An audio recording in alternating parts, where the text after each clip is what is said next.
tematik. Apa kabar semuanya? Alhamdulillah, semoga semuanya dalam keadaan sehat ya.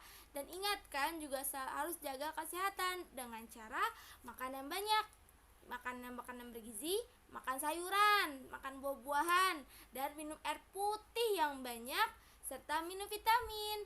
Dan kalau kalian pergi keluar rumah, kalian harus segera memakai masker. Jadi maskernya jangan dilepas ya, dan harus selalu dibawa.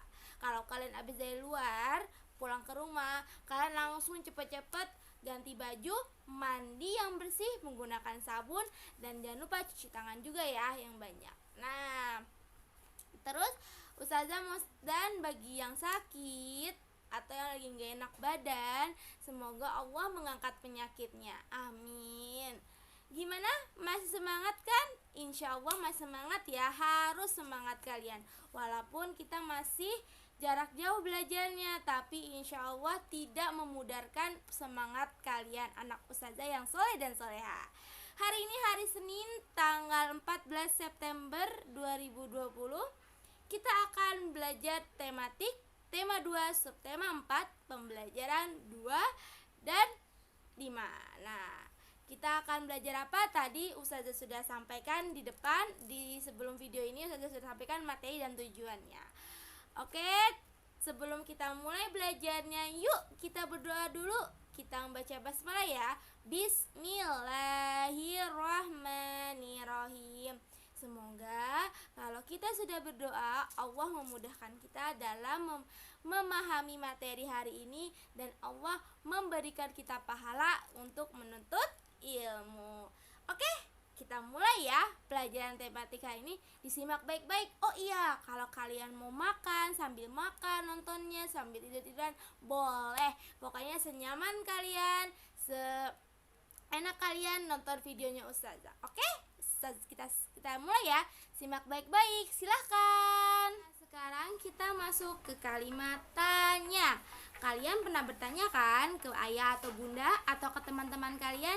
Nah, biasanya kalau kata tanya itu, kalimat tanya ada kata-kata ajaibnya, menggunakan tanda tanya, tapi ada juga kata-kata ajaibnya, yaitu biasanya kalian menggunakan kata siapa, atau ada kata apa, di mana, kapan, berapa, mengapa, bagaimana, dan kemana. Nah, itu termasuk kata-kata yang biasa digunakan untuk kalimat tanya. Nah, misalkan contohnya apa sih Ustazah? Contohnya siapa? Siapa nama ayahmu? Siapa namamu? Siapa nama temanmu? Nah, itu termasuk kata kalimat tanya ya, karena ada kata siapanya. Ada juga kata bagaimana. Bagaimana cara membuat kolase? Bagaimana cara membuat kue? Nah, itu termasuk kalimat tanya. Ada juga misalkan kapan? Kapan kamu pergi ke rumahku? Nah, itu termasuk kalimat tanya karena ada kata kapannya. Nah, setelah ini Ustazah akan kasih teks ke kalian, kan baca baik-baik teks tersebut. Nanti kita akan buat sebuah pertanyaan dari cerita tersebut. Biasanya kan kalian menjawab pertanyaan yang sudah ada di buku. Nah, sekarang kalian nih yang buat pertanyaannya. Kira-kira apa saja pertanyaannya? Yuk kita baca baik-baik teks berikut. Silakan.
Gimana? Sudah kalian bacakan?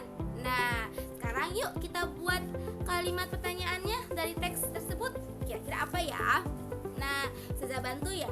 Yang pertama, kalian bisa tulis sini nih, kita mengerjakan bareng-bareng ya di halaman 159.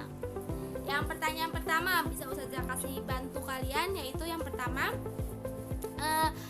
kalian bisa tanya di situ, kapan mereka berangkat ke pantai? Nah, kira-kira ada nggak jawabannya di situ?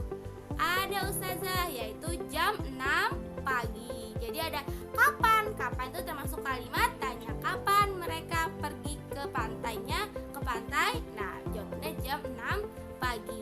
Yang kedua, Ustazah bantu lagi. Ada misalkan kendaraan apa yang mereka gunakan untuk pergi ke pantai? Ada kata apa ya di situ kalimat pertanyaannya? Kok kalian bertanya Ustazah? Karena ada kata apa ya? Mereka ada kata apanya ya di pertanyaan tersebut. Jawabannya apa? Naik bus. Ada lagi? Yang ketiga Ustazah bantu apa? Nah, apa isi tas anak-anak? Nah, kira-kira apa jawabannya? Ada tahu kan jawabannya?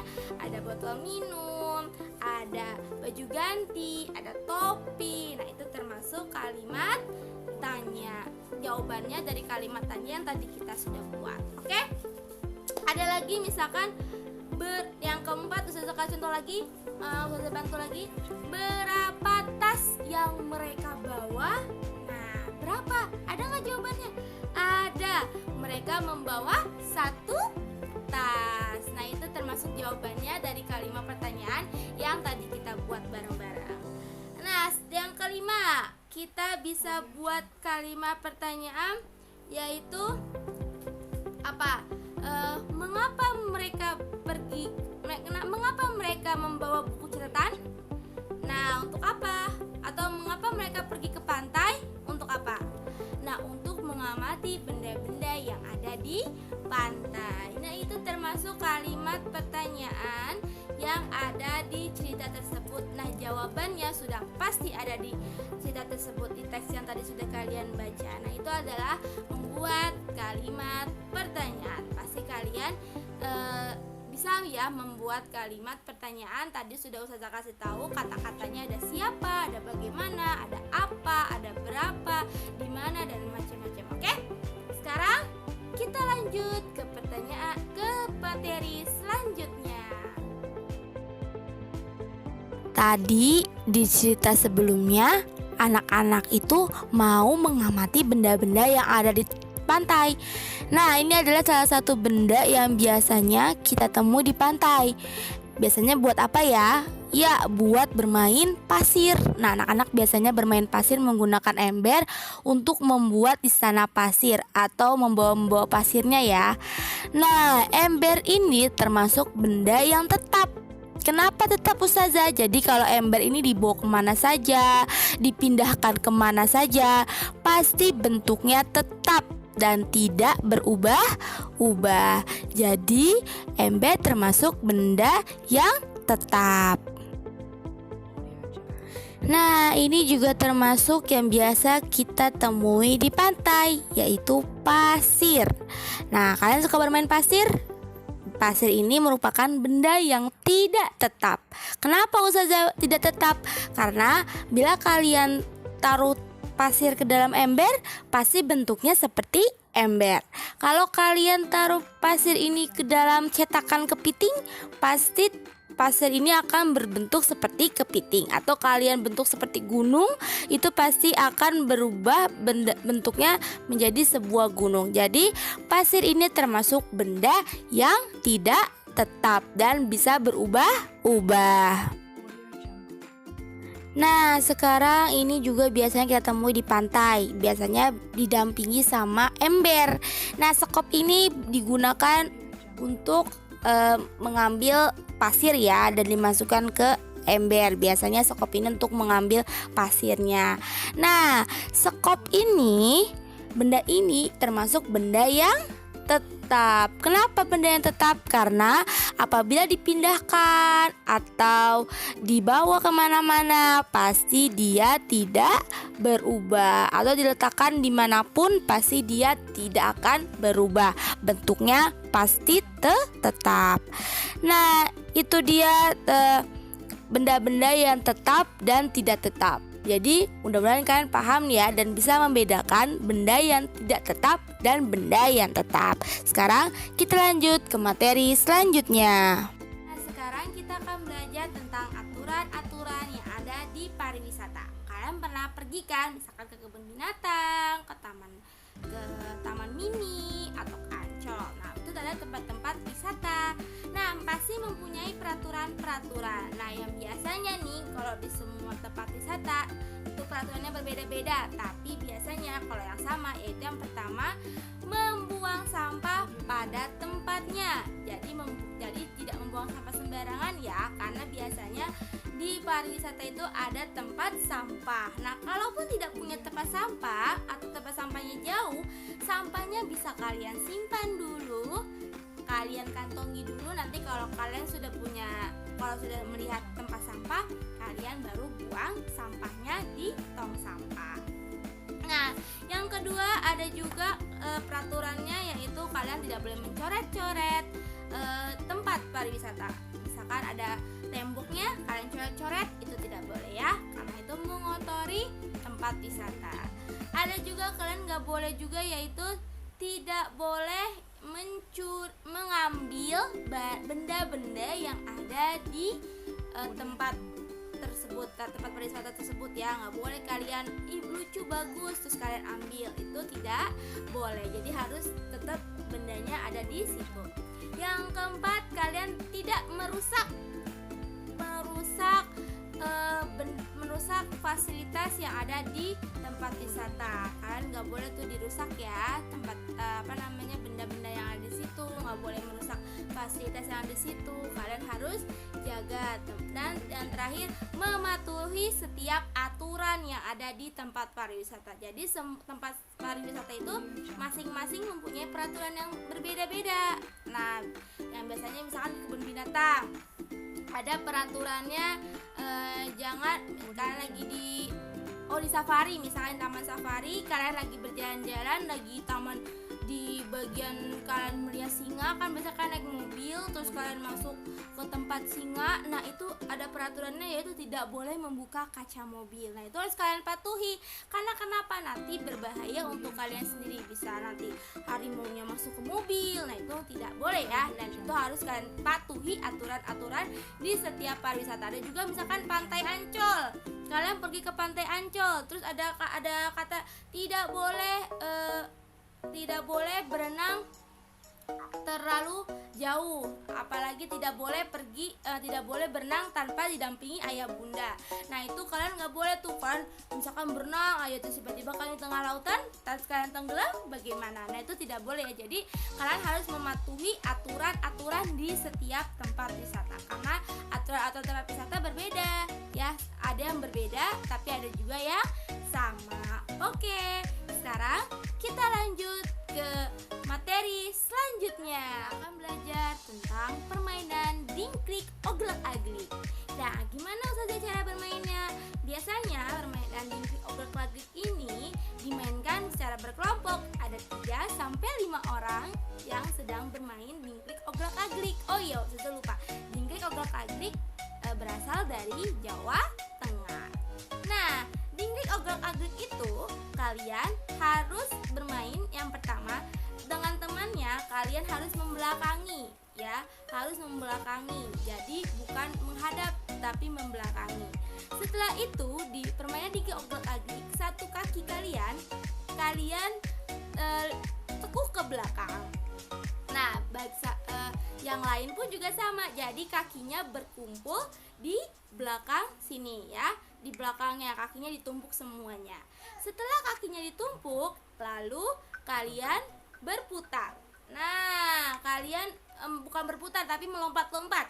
Jangan sampai jatuh ya. Jadi permainan dingklik oglek-aglik itu yang pertama kalian membelakangi seperti ini.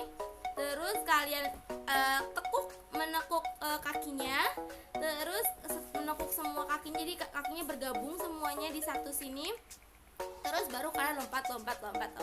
Nah, jangan sampai jatuh. Yang jatuh berarti yang kalah. Dan biasanya sambil bernyanyi. Jadi ada nyanyiannya, dingklik oglak agriknya. Nah, seperti itu. Mudah kan? Pasti seru. Tapi sayangnya kita harusnya bermain di lapangan. Tapi sayangnya gara-gara PJJ, jadi Ustazah hanya jelaskan saja ya. Dan insya Allah bisa kalian gunakan bermainnya, bisa sama ayah, sama bunda, atau sama adik dan kakak kalian di rumah. Oke, nah setelah Ustazah jelaskan permain oglak agrik, Ustazah mau tanya nih, di permain oglak agrik ada nggak sih gerakan non lokomotornya? Ada Ustazah, apa ya kira-kira? Nih biasanya nih kalau di oglak agrik dia menekuk, habis sudah melompat-lompat. Nah pasti dia gerakannya bukan non lokomotor, karena kalau non lokomotor kan tidak berpindah tempat. Biasanya mereka berpindah-pindah tempat nih. Nah itu gerakan lokomotor jadinya. Itu gimana Ustazah? Apa gerakan non lokomotornya? Nah di permain di oglak agrik ada non lokomotornya, gerakannya yaitu menekuk kaki. Nah menekuk kaki ini, menekuk itu termasuk gerakan non lokomotor. Jadi di oglak agrik ada gerakan non lokomotor yaitu menekuk kaki ya, menekuk sini lututnya ya. Terus ada juga misalkan kita ada gerakan menekuk, misalkan kemarin kan ada seperti ini nih, ini menekuk badan ya, atau biasanya kalian bilang membungkuk ya, kemarin menekuk badan ke bawah, ada termasuk kayak membungkuk. Nah itu termasuk menekuk.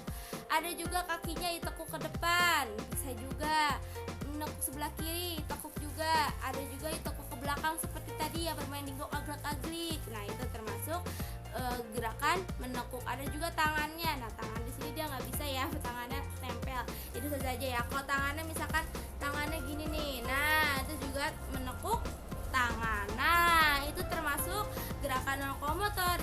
Yang lainnya itu menekuk. Nah jadi sudah paham ya gerakan menekuk itu seperti apa.